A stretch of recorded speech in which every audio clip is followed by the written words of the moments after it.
स्वागत है आप सभी का शाम 4 बजे की खबरों में। मैं हूं नीलू। तो सबसे पहले बात निर्भया गैंगरेप केस की करें तो इसमें 2 दोषियों के क्यूरेटिव पिटीशन सुप्रीम कोर्ट ने खारिज कर दी है।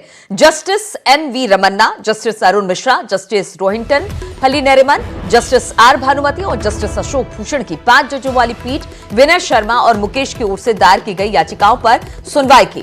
पहले विनय शर्मा ने क्यूरेटिव पिटीशन दायर की थी, इसके बाद दोषी मुकेश ने भी पिटीशन दायर की थी। अब तय माना जा रहा है कि 22 जनवरी को सभी दोषियों को फांसी होगी।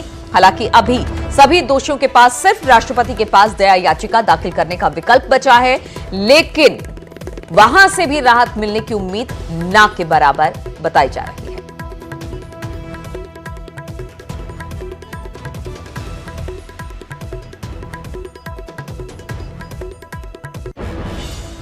तो क्यूरेटिव पिटीशन दायर की गई थी सुप्रीम कोर्ट में, लेकिन अब उसे खारिज कर दिया गया है और माना जा रहा है कि जो तारीख, दिन, समय मुकर्रर किया गया था उसी दिन इन चारों को फांसी होगी।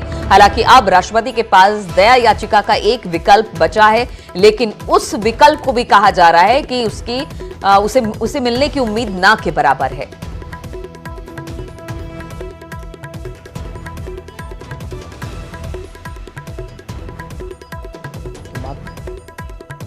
तो हम आपको बता दें कि किस तरह से क्यूरेटिव पिटीशन दायर की गई थी जब डेथ वारंट जारी किया गया था इन चारों को। पहले विनय शर्मा और मुकेश की ओर से दायर की गई याचिका पर सुनवाई की और उसके बाद विनय शर्मा ने क्यूरेटिव पिटीशन दायर की थी, जिसके बाद दोषी मुकेश ने भी पिटीशन दायर की, लेकिन अब उसे खारिज कर दिया गया है। देखिए, हमें बहुत खुशी हो रही है कि यहाँ पर भी सुप्रीम कोर्ट ने जो उनका डिले टैक्टिक जो यूज कर रहे थे वो डिले टैक्टिक पर बैन लगा, एक तरीके से फेल होते जा रहे हैं वन बाय वन। ये बहुत जरूरी था और हम उम्मीद करते हैं कि 22 को ही इनको हैंग किया जाएगा, फांसी होगी और हमारी बहन को न्याय मिलेगा, जिसके लिए पूरा देश इंतजार कर रहा है। जी। और फैसले के बाद दोषी पक्ष के वकील एपी सिंह ने कहा कि जजमेंट की कॉपी मिलने के बाद वो अपने क्लाइंट से चर्चा करके मर्सी पिटीशन डालने पर फैसला लेंगे। हमें जजमेंट की कॉपी मिलेगी, उसके बाद जो भी हमारा क्लाइंट कहेगा, जो भी क्लाइंट से हम बात करेंगे, उसके बाद जो भी आगे की लीगल रेमेडीज हैं, फर्दर रेमेडीज हैं, वो हम उसको पूरा करेंगे। और निर्भया की मां ने फैसले के बाद कहा कि मेरे लिए ये बड़ा दिन है और उम्मीद है कि 22 जनवरी को उनकी फांसी होगी। मेरे लिए बहुत बड़ा दिन है, क्योंकि हमने 7 साल से मैं संघर्ष कर रही हूँ, आज के डेट तक कर रही हूँ, तो ये मेरे लिए बहुत बड़ा दिन है। लेकिन सबसे बड़ा दिन 22 तारीख को होगा, जब वो चारों फांसी पे लटकेंगे और उम्मीद करते हैं कि जो भी आगे उनकी रेमेडी है ऐसे ही खारिज होगी और उनको 22 तारीख को फांसी होगा। आप कह रहे हैं ये लोग फिर से लीगल रेमेडी के लिए जाएंगे। एपी सिंह जो कह रहे हैं कि मीडिया के दबाव में इस तरीके से हो रहा है, आपका क्या कहना है? वो उनका जो भी काम है कहना कहे, लेकिन ये मैंने 7 साल कानूनी के तरह से, कानून के हिसाब से लड़ा है, कानून के तरह से ही हमें इंसाफ मिलेगा और उनको फांसी होगी। और इस पर बातचीत करने के लिए सुशील पांडे दिल्ली से हमारे साथ हमारे संवाददाता जोड़ रहे हैं। सुशील, अब जो क्यूरेटिव पिटीशन दायर की गई थी उसे खारिज कर दिया है सुप्रीम कोर्ट ने, और एक मर्सी पिटीशन है वो भी कहा जा रहा है कि उसकी उम्मीद भी ना के बराबर है। यानी माना जाए जो 22 तारीख का दिन मुकर्रर किया गया था फांसी के लिए, अब उस दिन फांसी दी जाएगी। जी बिल्कुल, देखिए उम्मीद यही लगाई जा रही है कि जो 22 जनवरी को निचली अदालत ने इनके खिलाफ डेथ वारंट जारी किया था वो फिलहाल मुकर्रर रहेगी। लेकिन जो 2 दोषी थे, जिसमें विनय शर्मा और मुकेश, इन दोनों लोगों को जो आखिरी उम्मीद थी सुप्रीम कोर्ट से, वो फिलहाल खत्म हो गई है। हालांकि सुप्रीम कोर्ट ने क्यूरेटिव याचिका नीलू खारिज करते हुए अपने फैसले में कहा कि ये कोई फिट केस नहीं है क्यूरेटिव का।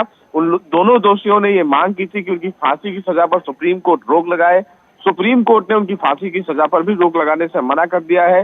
यानी कि एक तरफ से सीधे से कहें तो अब सुप्रीम कोर्ट ने इन दोनों दोषियों को फांसी देने के लिए हरी झंडी जरूर दे दी है।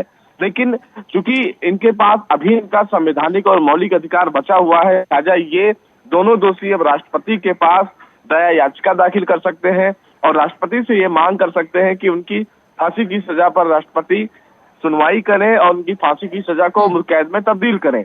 ये अब माननीय राष्ट्रपति के ऊपर निर्भर करेगा कि वो इस दया याचिका को कैसे देखते हैं, वो कब इस पर फैसला लेते हैं। बिल्कुल सुशील, तो माननीय राष्ट्रपति पर निर्भर करेगा कि इस दया याचिका को वो कैसे देखते हैं, लेकिन अभी तो फिलहाल ये करीब करीब माना जा रहा है कि जो तारीख 22 जनवरी की मुकर्रर की गई थी इन चारों की फांसी के लिए, वो तय एक तरह से है। बहुत बहुत शुक्रिया आपका सुशील तमाम जानकारी देने के लिए। और बिहार के गया में रैली के दौरान सीएम योगी ने नागरिकता कानून पर भ्रम फैलाने के लिए विपक्ष पर जमकर निशाना साधा। योगी ने कहा कि नागरिकता कानून से किसी भी भारतीय की नागरिकता नहीं जाएगी।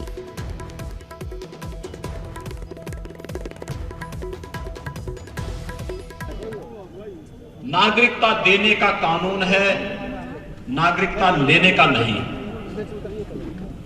जब हमें नागरिकता देनी है तो फिर इसमें भयभीत होने की आवश्यकता किसी को भी नहीं होनी चाहिए थी। दूसरा कि यह कानून किसी जाति, किसी मत, किसी मजहब, किसी क्षेत्र, किसी भाषा का विरोधी भी नहीं है। जिस कानून को संशोधित स्वरूप में लाने के लिए प्रधानमंत्री मोदी जी का और गृह मंत्री अमित शाह जी का अभिनंदन होना चाहिए था, लेकिन विपक्ष के कुटिलता और विपक्ष के द्वारा फैलाए गए भ्रम के कारण आज कुछ मुट्ठी भर लोगों के द्वारा धरना प्रदर्शन और आगजनी करने की जो कुत्सित चेष्टाएं हो रही हैं, समाज को उसके प्रति जागरूक होना होगा। क्योंकि ये तार बहुत दूर जुड़े हुए हैं।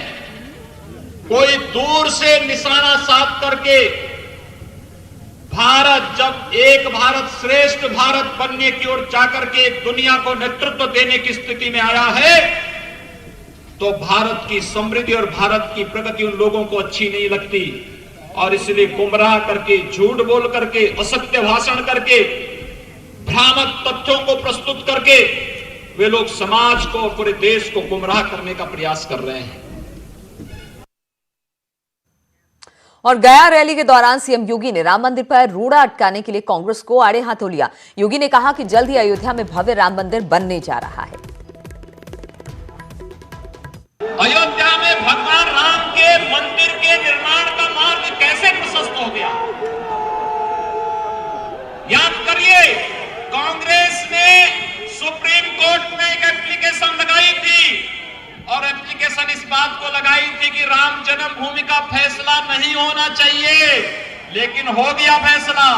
और मैं बधाई देता हूं आप सबको, अयोध्या में भगवान राम का भव्य मंदिर के निर्माण का मार्ग भी प्रशस्त हो गया है। और सर सीधे रुक करते हैं गोरखपुर का, जहां पर सीएम योगी बोल रहे हैं कि स्वच्छता की रैंकिंग जब ग्रामीण क्षेत्र में होती है तो प्रदेश के अंदर गोरखपुर नंबर 1 स्थान पर आता है।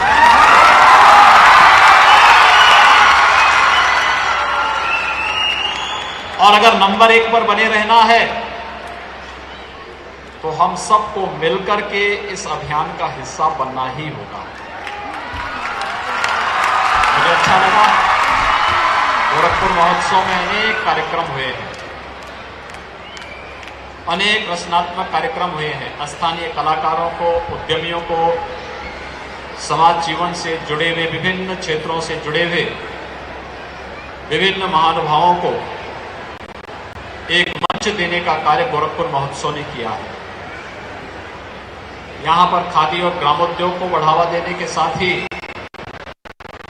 हम परंपरागत उद्यम को आगे बढ़ा सकें, इस दृष्टि से भी कार्यक्रम हुए हैं। हमारा प्रयास होना चाहिए कि जो हमारा यहां पर यूथ है, जो युवा है, जो छात्र छात्राएं हैं, इन लोगों के लिए इस प्रकार की रचनात्मक गतिविधियों को इस प्रकार के महोत्सव के माध्यम से और आगे बढ़ाने का कार्य किया जाना चाहिए, जिसके माध्यम से लोग अपने भविष्य को आगे बढ़ा सके, उसे और बेहतर बना सके। गोरखपुर महोत्सव का मंच उसका माध्यम बने। जनप्रतिनिधि और प्रशासन मिलकर के उस कार्यक्रम का हिस्सा बने, जहां पर गोरखपुर की जनता आगे हो और जनप्रतिनिधि और प्रशासन उनके पीछे चल करके उसका अनुसरण करते हुए अगर आगे बढ़ेंगे तो गोरखपुर हर एक मामले में आगे बढ़ता हुआ दिखाई देगा। बहुत सारी विकास की योजनाएं गोरखपुर के लिए भी लंबित पड़ी हुई है। उत्तर प्रदेश देश के अंदर और गोरखपुर प्रदेश के अंदर उस स्थान को प्राप्त कर सके, उस नई प्रतिस्पर्धा को, स्वस्थ प्रतिस्पर्धा को आगे बढ़ाने के लिए हमें आगे आना होगा। हमारा कलाकार, हमारा स्थानीय जो संस्कृति कर्मी है, हमारा जो नौजवान है, समाज जीवन से जुड़े हुए विभिन्न पक्षों में जो लोग अपना योगदान दे रहे हैं, अगर ये सभी मिलकर के एक साथ कदम से कदम मिलाकर के चलना प्रारंभ कर देंगे तो इतनी क्षमता अवश्य है गोरखपुर में कि अगर वो स्वच्छता में नंबर 1 पर आ सकता है तो हर एक क्षेत्र में वो नंबर 1 पर आने की क्षमता तो रखता ही है।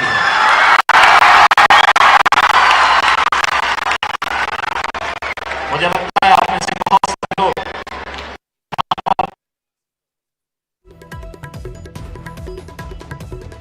गोरखपुर महोत्सव में सीएम बोल रहे थे। उन्होंने कहा कि यहाँ पर प्रतिभाओं की कमी नहीं है, अगर युवाओं को मौका मिले तो बहुत अच्छा कर सकते हैं। साथ ही उन्होंने कहा कि यहाँ पर कई कार्यक्रमों का आयोजन किया गया। हम आपको बता दें कि गोरख महोत्सव का समापन समारोह है। शुरुआत में भी मुख्यमंत्री यहाँ पर पहुंचे थे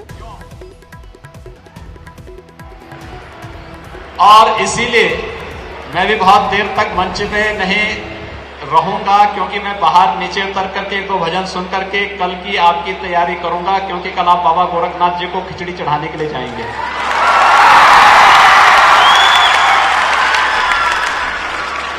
तो मुझे तो वहां का दायित्व भी निभाना है कि सुरक्षित यात्रा हो, बाबा गोरखनाथ जी को खिचड़ी चढ़ा सके सब लोग और पूरे भव्यता के साथ हम मकर संक्रांति के आयोजन को आगे बढ़ा सकें। हमारा प्रयास हो कि गोरखपुर महोत्सव के साथ यहां के नौजवानों के लिए, छात्रों के लिए कुछ विशिष्ट आयोजन होने चाहिए।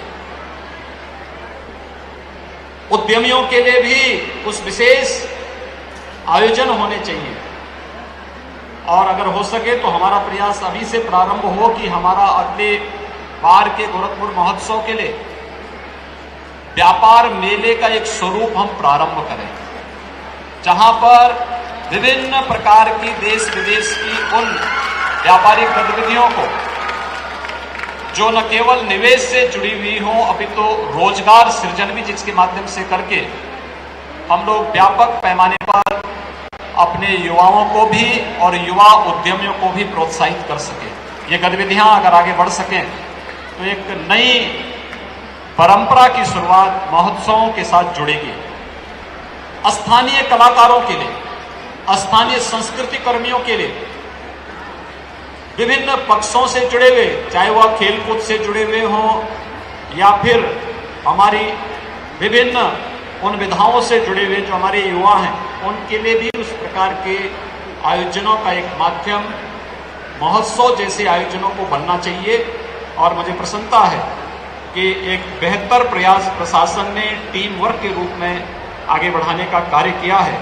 मैं एक बार पुनः इस पूरे आयोजन को सफलतापूर्वक आयोजित करने के लिए आयोजन समिति को हृदय से साधुवाद देता हूं। इतनी भारी संख्या में यहाँ पर उपस्थित गोरखपुर के जितने भी विभिन्न पक्षों से जुड़े हुए जो भी यहाँ पर हमारे स्थानीय नागरिक आए हैं, बालक बालिकाएं आए हैं, इन सबको व्यक्त करता हूँ कि गोरखपुर महोत्सव एक नई ऊर्जा के साथ हमें गोरखपुर को आधुनिक और विकसित गोरखपुर बनाने के लिए एक नई ऊर्जा प्रदान करेगा। आप सबके प्रति मेरी शुभकामनाएं। धन्यवाद। जय हिंद।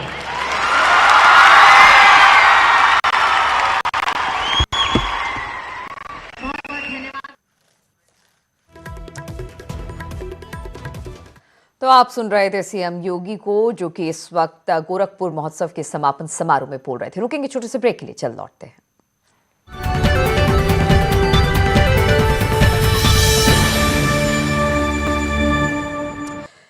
गोरखनाथ मंदिर में दूर दूर से आए श्रद्धालु आज ही भगवान गोरक्षनाथ को खिचड़ी चढ़ा रहे हैं। यहाँ आने वाले श्रद्धालुओं का कहना है कि कल भीड़ बहुत अधिक हो जाएगी। साथ ही हर साल 14 जनवरी को खिचड़ी मनाई जाती है, इसलिए आज हम लोग खिचड़ी चढ़ा रहे हैं। श्रद्धालुओं का कहना है कि भगवान गोरक्षनाथ के दर्शन कर हमें अपार ऊर्जा मिलती है। दर्शन के बाद बहुत ही पॉजिटिव फील हो रहा है, बहुत ही अलग फील हो रहा है क्योंकि मुंबई में रहती हूँ तो वहाँ की तो बहुत ही भागदौड़ वाली लाइफ है और वहाँ से टोटली डिफरेंट यहाँ का माहौल है। मंत्रमुग्ध करने वाला क्षण होता है, लेकिन आज क्योंकि मकर संक्रांति भी है, पुण्य का दिन है, तो आज अपने आप को सौभाग्यशाली समझ रहे हैं कि आज के दिन यहाँ आने का अवसर बाबा गोरखनाथ की कृपा हुई और आज हम यहाँ पर आए। गोरक्षनाथ मंदिर में श्रद्धालु आज से ही खिचड़ी का दान कर रहे हैं और भगवान गोरक्षनाथ को खिचड़ी चढ़ा रहे हैं। इस वक्त आप देख सकते हैं तस्वीरों में कि जो दूर दराज से श्रद्धालु आए हैं वो गोरक्षनाथ मंदिर पहुंचकर भगवान गोरक्षनाथ को खिचड़ी का दान कर रहे हैं। क्योंकि भगवान गोरक्षनाथ को खिचड़ी सबसे अधिक प्रिय है, इस कारण जो श्रद्धालु आते हैं वो अपने घरों से चावल, दाल, आलू लेके आते हैं और भगवान गोरक्षनाथ को चढ़ाते हैं। क्योंकि हर साल मकर संक्रांति 14 तारीख को ही मनाई जाती है, लेकिन इस बार 15 तारीख को मकर संक्रांति मनाई जाएगी, इसलिए जो श्रद्धालु दूर दराज के रहने वाले हैं वो एक दिन पहले ही आ गए हैं और वो एक दिन पहले ही भगवान गोरक्षनाथ को खिचड़ी चढ़ाकर पूर्ण लाभ कमा रहे हैं। वैसे जो मेन कार्यक्रम है वो कल सुबह 3 बजे से शुरू होगी, जब मकर संक्रांति के मौके पे नेपाल नरेश की खिचड़ी चढ़ेगी। उसके बाद आम श्रद्धालु खिचड़ी का दान करेंगे। यानी कि भले ही कल मकर संक्रांति मनाई जाए, लेकिन आज ही बड़ी संख्या में श्रद्धालु भगवान गोरक्षनाथ को खिचड़ी का दान कर रहे हैं। अखिलेश पांडे के साथ रामगोपाल द्विवेदी, न्यूज 18 गोरखपुर। और देहरादून से बड़ी खबर आ रही है। चार धाम देवस्थानम बिल को अब मंजूरी मिल गई है। बिल को राजभवन से मंजूरी मिली है। एक्ट के दायरे में आएंगे अब 51 मंदिर, जिसमें गंगोत्री, यमुनोत्री, बद्रीनाथ, केदारनाथ भी बिल के दायरे में होंगे। और दिसंबर में विधानसभा से पास हुआ था ये बिल और अब इसे मंजूरी मिल गई है। तो उत्तराखंड में अब चार धाम देवस्थानम एक्ट बन चुका है और अब चार धाम समेत 51 मंदिरों का जो संचालन है इसी एक्ट के मुताबिक होगा। सीएम त्रिवेंद्र रावत का कहना है कि इस बार यात्रा में नई व्यवस्था लागू रहेगी और सुविधाओं को बेहतर किया जाएगा।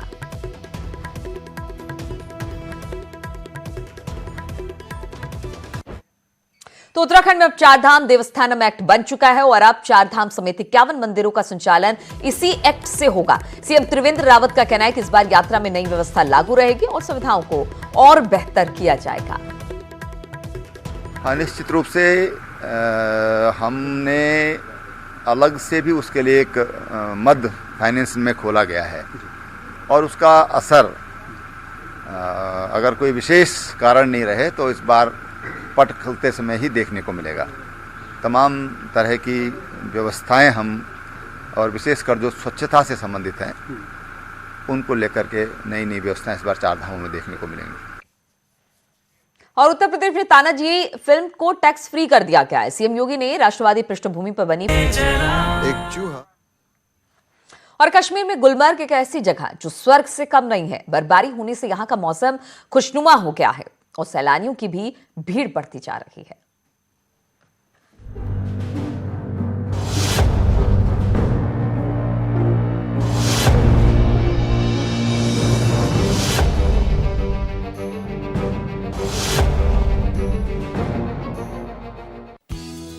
मैंने पाई पकड़ ली। कश्मीर घाटी में लगातार बारिश और बर्फबारी से जिंदगी मुश्किल हो गई है, लेकिन यहीं पर बर्फ की सफेद चादर से लिपटा गुलमर्ग सैलानियों के लिए सबसे मुफीद जगह बन गया है। देश विदेश से सैलानी बर्फ से ढके इस जगह का मजा ले रहे हैं। यहाँ नेचुरल बर्फ में मजा कर रहे हैं। यहाँ कोई खतरा नहीं है, यहाँ बहुत सेफ है। गुलमर्ग में ज्यादा से ज्यादा टूरिस्ट आना चाहिए क्योंकि यहाँ का इस बर्फ का लुत्फ उठाए। गुलमर्ग में पारा 0 से -5 डिग्री के बीच में है, लेकिन सैलानियों का अंदाज इस सफेद आफत में भी जोशीला है। यहाँ पर लोग बर्फ पर स्कीइंग का मजा ले रहे हैं। बाकायदा यहाँ ट्रेनिंग भी दी जाती है और इसके लिए ट्रेनर भी मौजूद हैं। स्कीइंग के लिए गुलमर्ग दुनिया का बेहतरीन स्थान माना जाता है। रात के 1 बजे से बर्फबारी हो रही है अभी तक कम से कम 2.5 फुट बर्फ़ जमा हो चुकी है, लेकिन डिपार्टमेंट की तरफ से अभी तक बर्फ़ हटाने का कोई इंतज़ाम नज़र नहीं आया है। इंतज़ाम का कोई भी आदमी नज़र नहीं आ रहा है। कुदरत ने गुलमर्ग को खूबसूरती दी है। ये जम्मू कश्मीर का प्रमुख हिल स्टेशन है। सर्दियों के मौसम में यहाँ लोग आना नहीं भूलते, क्योंकि यहाँ बर्फबारी का आनंद लेना जन्नत से कम नहीं मानते। Bureau report, news 18 network. तो इन तमाम खबरों के साथ इस बुलेटिन में फिलहाल इतना ही, लेकिन रुकेंगे छोटे से ब्रेक के लिए। लेकिन ब्रेक के बाद भी खबरों का सिलसिला लगातार जारी है।